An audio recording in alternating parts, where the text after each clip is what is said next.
Well, hi, everybody. I'm Lisa Keeker. I'm the founder and CEO here at Studio Grow, the world's largest and leading boutique fitness consulting group.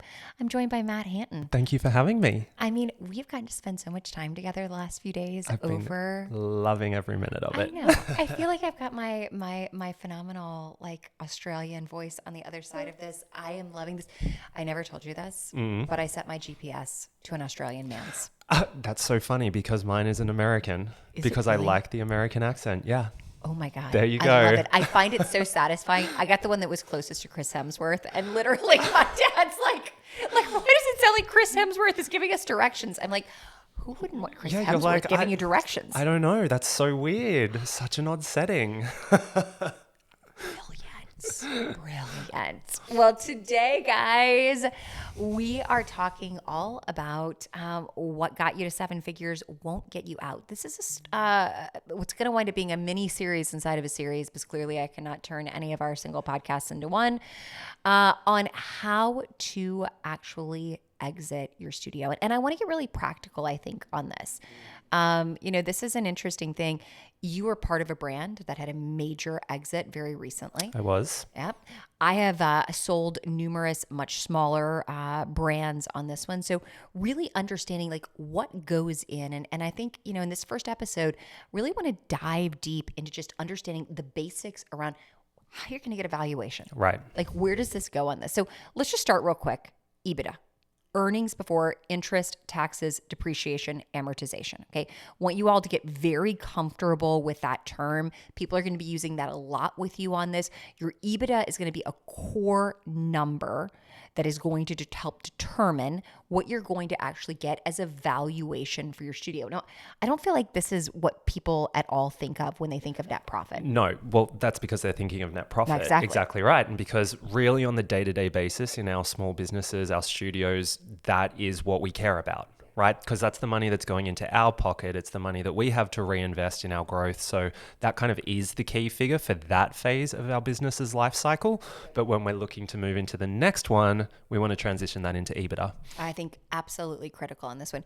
Your EBITDA is going to be a number that you're going to want to get very fluent in. And in fact, if you look at any of our pro formas and projections that we use inside of Studio Grow, you actually see an EBITDA line where we then will drop in things like depreciation, taxes, amortization, things of the like that we want to be looking at and reviewing. A secondary group of figures that I think are equally important, or something that, and this is my own term for them, this is not a technical term, this is a Lisa Keeker term, owner benefit. Okay. So owner benefit are just things that you've been writing off that benefited you. Okay. They were clear that you should have written them off from a tax perspective, but they had nothing, they had limited to do with the studio. So let me give you a great example. Matt's cell phone over here is our timer, because clearly I need this desperately. But if you're writing off your cell phone bill, if you are writing off a portion of your home office, if you are writing off retail that you're taking home, if you are paying your children because maybe they're in some of your videos and things like that, and you can pay them, I think it's up to $13,000 a year tax-free. These are all things that would be things that benefit you on this one, your car lease.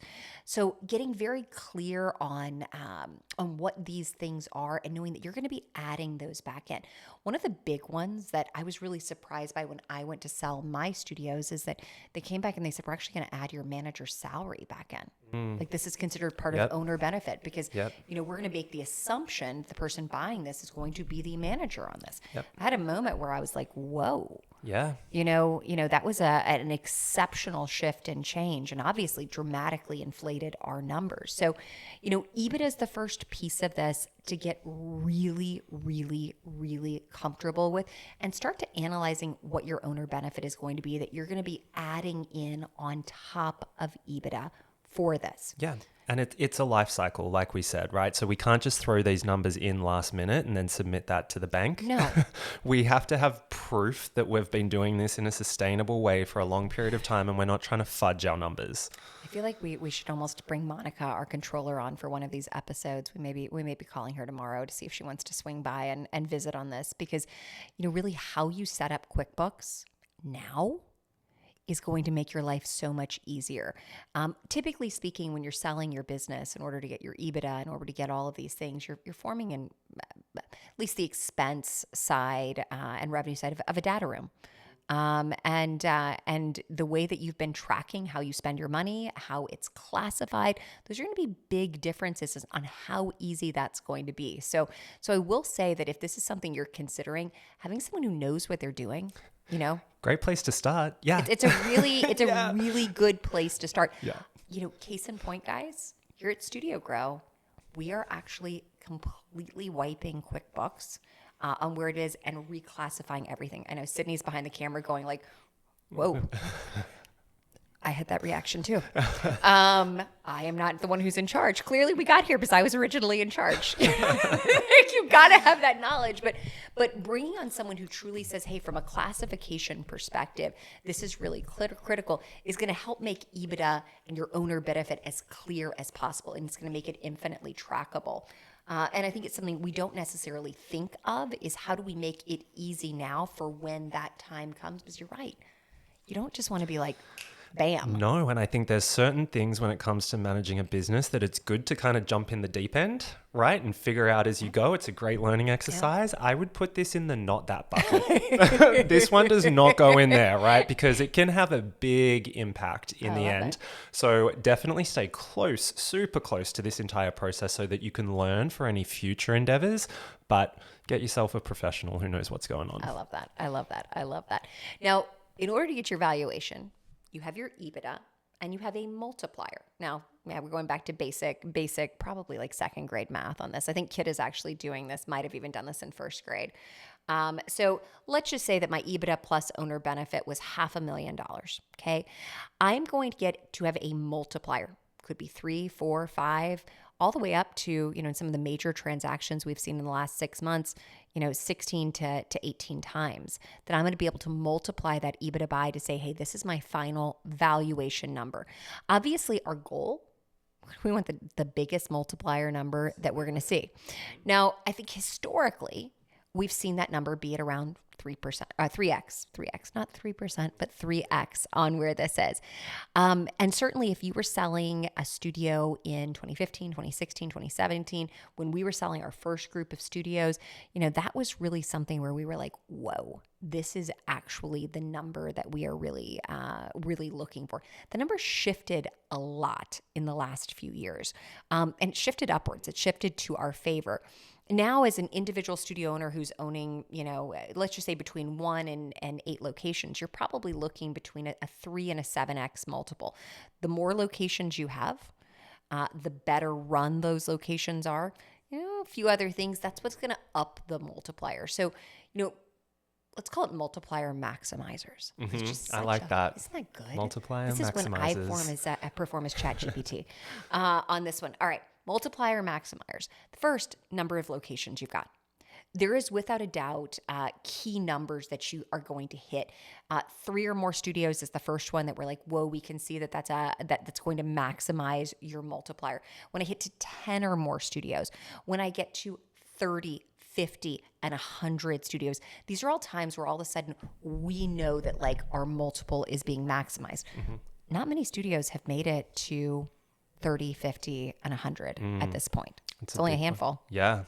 Well, because it's hard as well, right? And it's not just the number of studios that you have. There are a number of other factors that are going to influence it as well. How much debt are you going to bring on? How many team members are you willing to manage? Yep. How much risk are you willing to take on? Absolutely. Totally there on where this is. So that's really our first step on this. Second step is going to be, how profitable are you? Mm-hmm. How strong is that EBITDA plus owner benefit? Yeah, they want to know that they're buying a profitable business. An interesting conversation. I have this a lot because we have people who are in the corporate space that are saying, hey, do I make a leap into boutique fitness? And I do a lot of the initial application reviews for Start Your Studio Profitably. And people are always like, what can I actually make in a studio? And the answer is it's a pretty broad range. And I think that's a question that if you're like, hey, like, what's my cap? I mean, we've got individual studios that their EBITDA is, well north of $2 million in a single studio. Probably this year, maybe creeping towards $3 million. And we've got studios where, they're thrilled that their EBITDA is $100,000. I would tell you a sweet spot range that we oftentimes see is that, an EBITDA that sits between $200,000 and $500,000 is that's a big sweet spot. But I will say that, when I'm looking at brands that are even like, private equity brands that are saying, hey, how profitable are these? We're not looking for Soul Cycles numbers. Soul Cycles, like earnings per square foot, was equal to that of the average local alcoholic distribution. What do they call that in California? What the Where can you buy alcohol? You buy them at the I just went real Australian. I was going to say the booze store, but we're not in Australia, so I love that. Here we call it something. Sydney, what do we call it in Virginia? ABC. ABC. Okay. ABC store. In Louisiana, we buy it at the grocery store. Yeah. So, like, you don't need to go to any fancy place. Okay. Like, literally, it was very alarming to me to leave Louisiana as an adult and be like, you have to go to a special store to buy, like, vodka?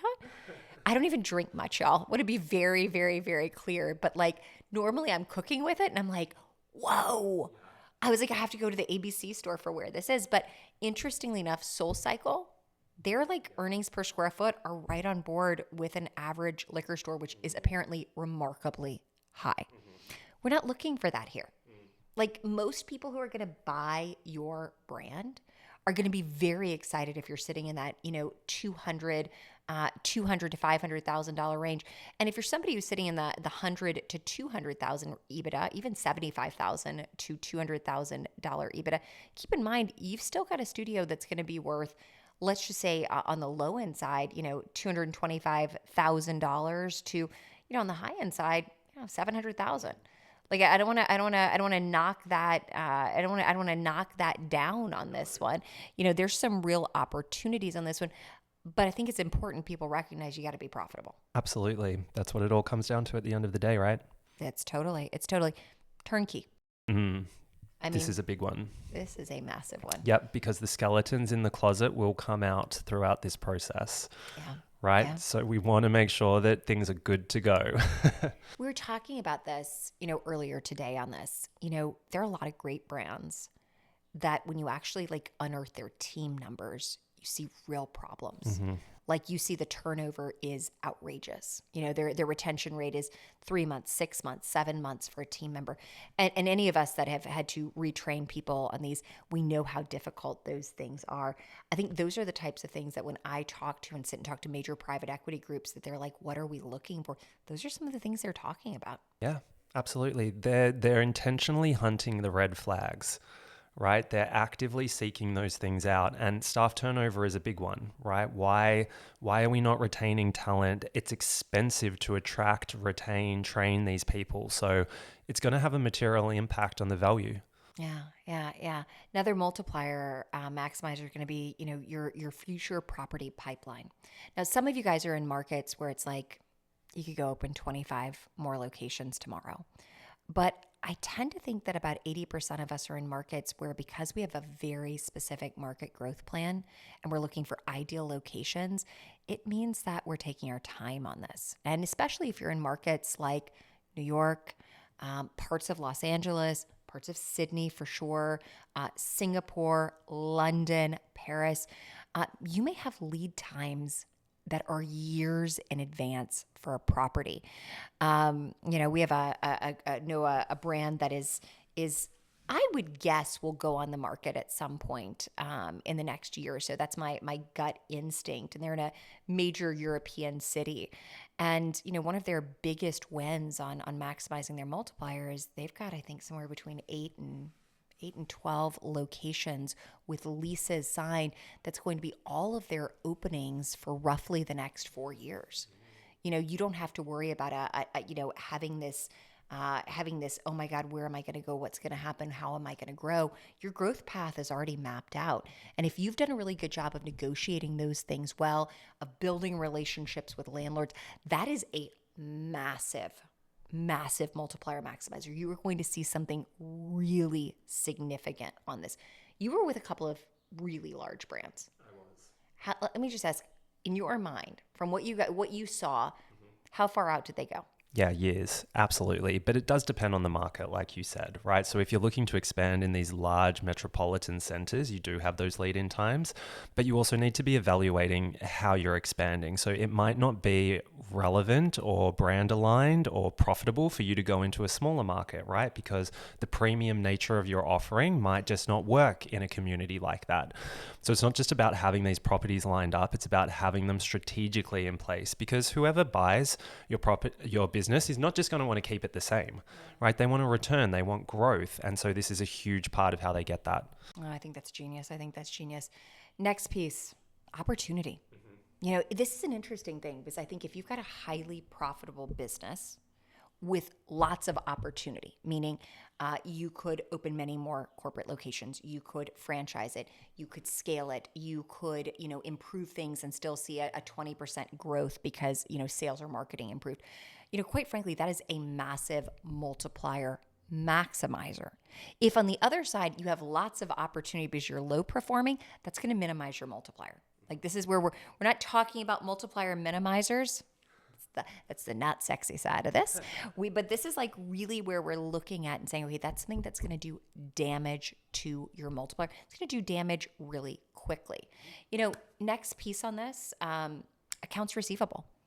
Like, accounts receivable, money's under contract. So if somebody signs a 12-month contract for $250 a month, at the beginning of that contract, that is $3,000 in accounts receivable. And that obviously every month of the contract, it goes down by $250. So month 2, it's $2,750. Month 3, it's $2,500.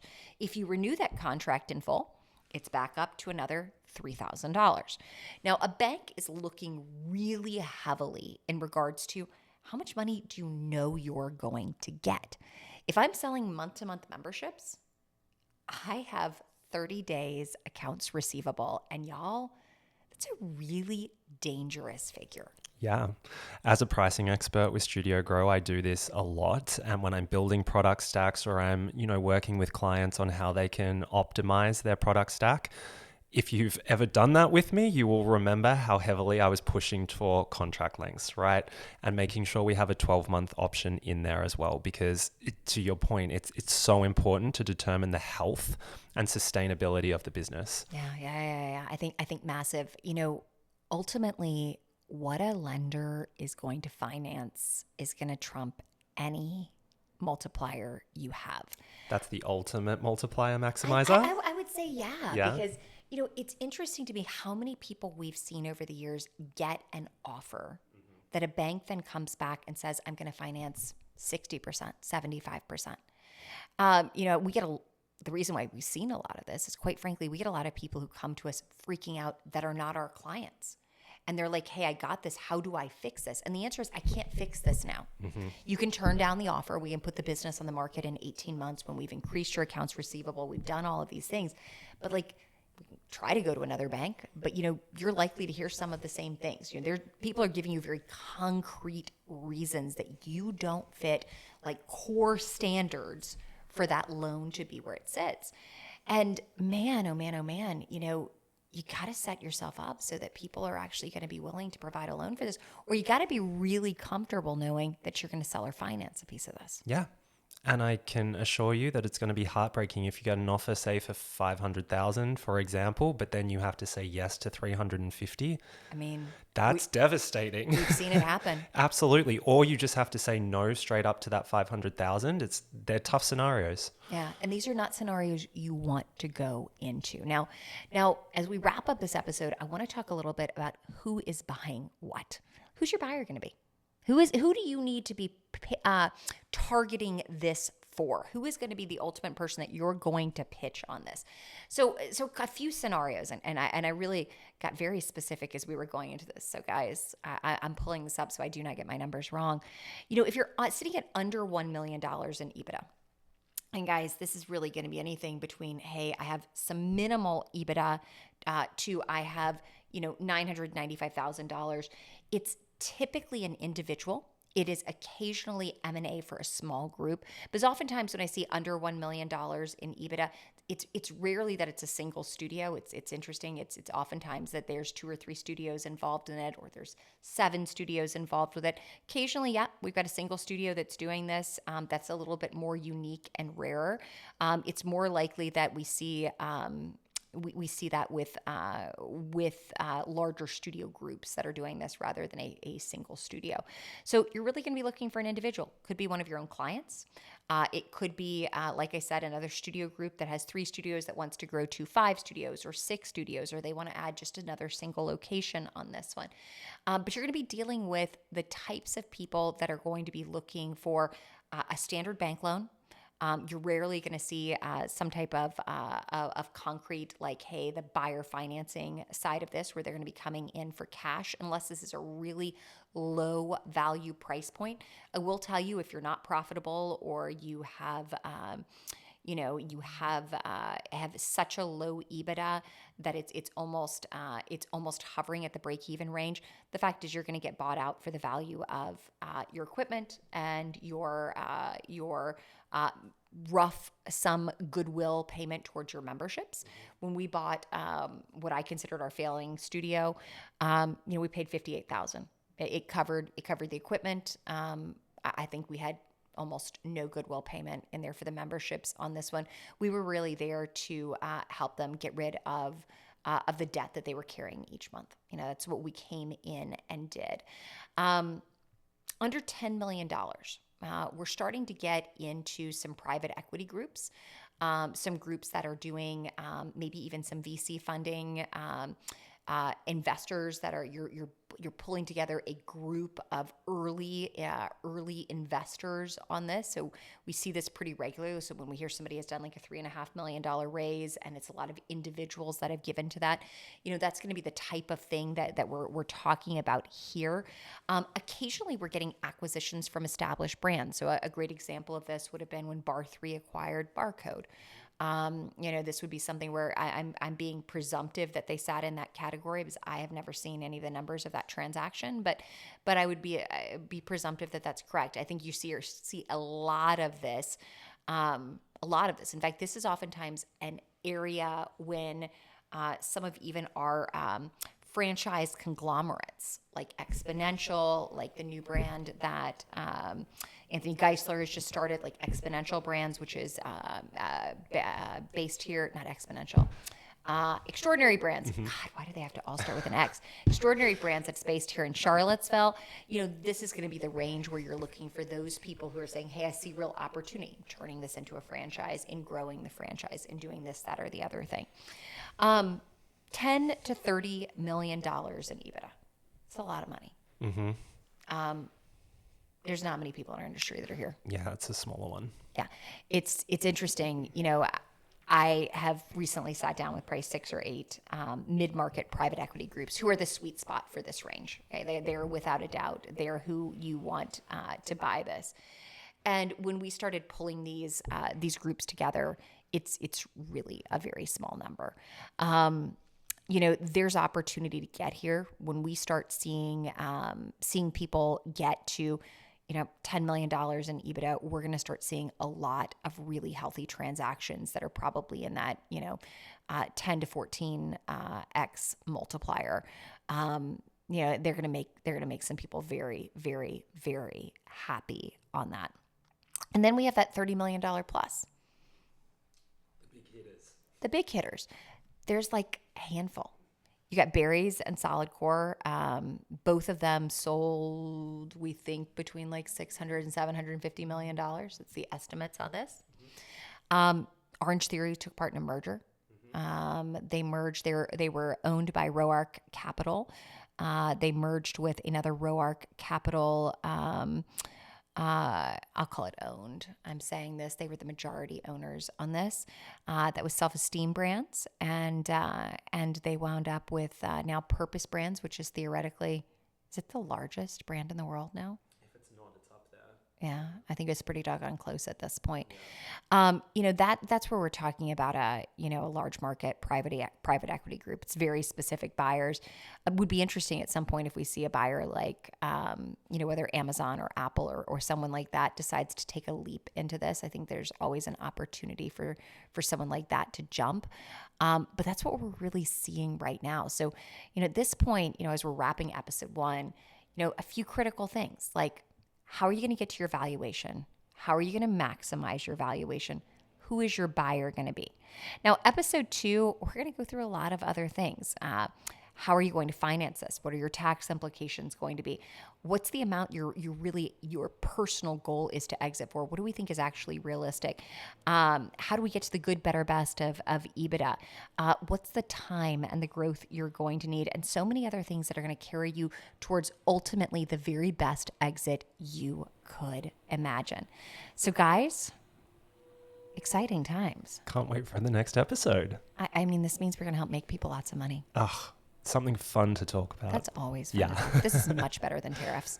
All right, guys. If you have been listening or watching, please hit subscribe, hit share, leave us a comment or a review. Tell us how this has helped you. And until next time, guys, get ready. Your studio has the potential to be the most valuable asset you ever will own.